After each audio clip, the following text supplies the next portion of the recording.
What is your professional assessment of Richard Harris? You want me to profile a dead serial killer? On NBC's The Hunting Party, you play Bex Henderson, an FBI agent tasked with tracking down an indeterminate amount of serial killers who escaped from a top-secret prison. But I realized when I'm watching the first episode, within the first minute, they blew up like the coolest thing of the show. The actual prison. I know. Honestly, like, I was hoping that there would be flashbacks or something somewhere in there because I think it's expensive. I think that's the reason. They had to blow up the expensive thing and get it out of the way. But I think it's so cool. The panopticon with all of the, like, jail cells that you can see into. I thought it was so cool. What was that? Why another mystery-themed show for you after Manifest? Because mysteries Why are not just play fun. like a pediatrician on Chicago Med? I know, right? I should just do something like super low key. But no, I feel like I guess I'm good at solving mysteries. I don't know. They're fun. I think that I really was drawn to the project because I love the idea of profiling criminals. I love the idea of getting into the psychology of why these really messed up people have done what they do. Like, the point of the show is they went into the pit as killers, but they came out. Some got better, some got much worse. And as luck would have it, the ones that got worse are obviously the ones that have escaped back into the world. So seeing how their psychopathologies have changed and trying to track them down before they do it again is, I don't know, it's a fun chase. How would you compare the flavor of the mystery on this show to what Manifest dealt with? Manifest was super sci-fi. I feel like we went into different worlds with Alzurus and the cloud coming at us in the airplane and burning hands and all that stuff. I'm having a calling. Voices in your head. Like, we were probably just crazy is essentially what it was. Set them free. Set them free. This is a bit more grounded in reality, despite it being a very high concept idea about this panopticon, the place called the Pit. I kind of like that there's no voices in your head. There's no more voices. And how would you compare Bex to Manifest Michaela? I used to joke saying that it was just Michaela with a promotion, promotion to the Royal Hearts Casino where she plays a security guard. But I think Bex Henderson is a bit more sturdy.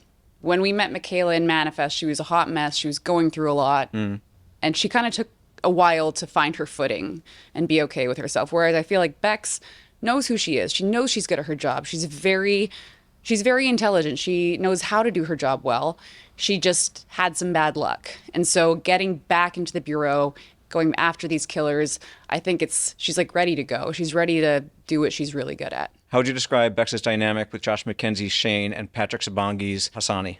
I think Bex comes into this super blind. She doesn't know who to trust. She doesn't know what's right, what's wrong, who started it, who's trying to fix it.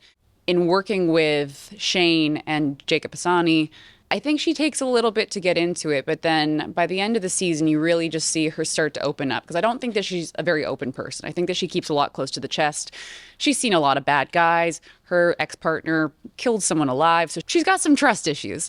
But with Shane and Jacob, I think she's just like playing her chess moves very carefully and over time realizes that they have her back. And they prove it over and over again each episode, and especially by the time we get to episode 4, where Bex gets into some hot water, they come after her and they rescue her. And I think that moment forward, she really knows that she can trust them.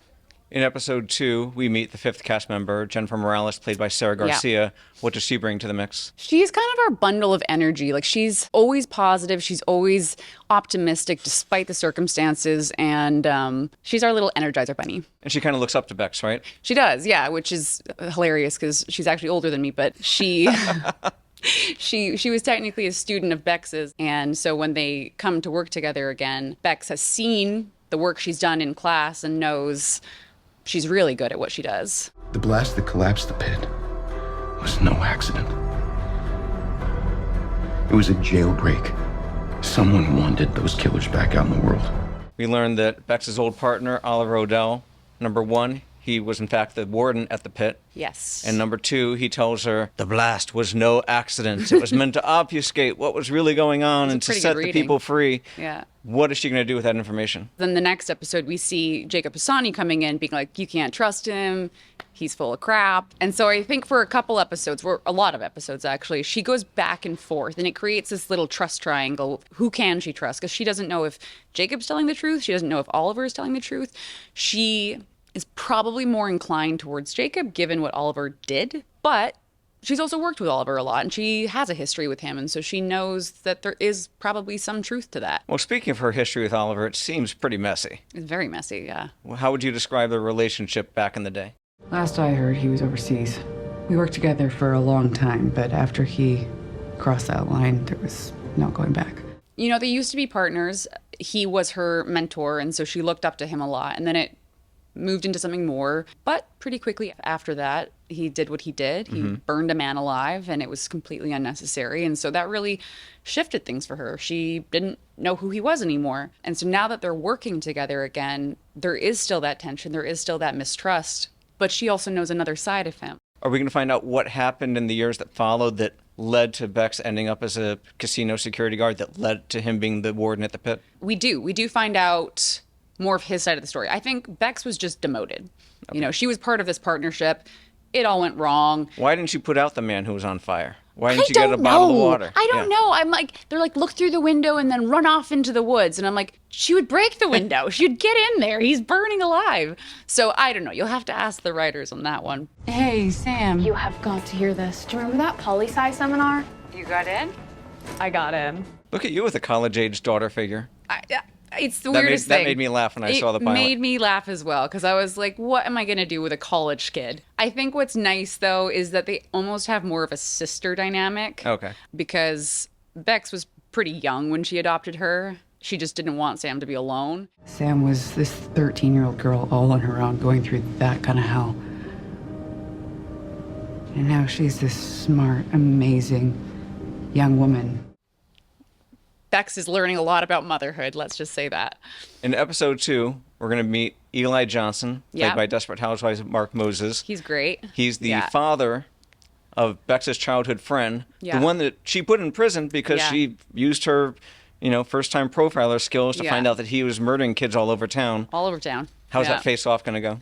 I think that it goes as you might expect. I think there's some definite trauma there.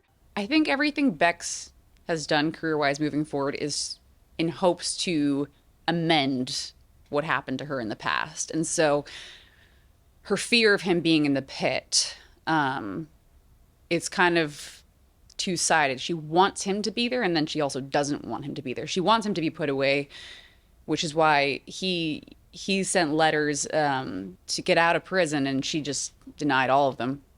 So when she's faced with him now, it's the first time that she's had to confront properly what happened.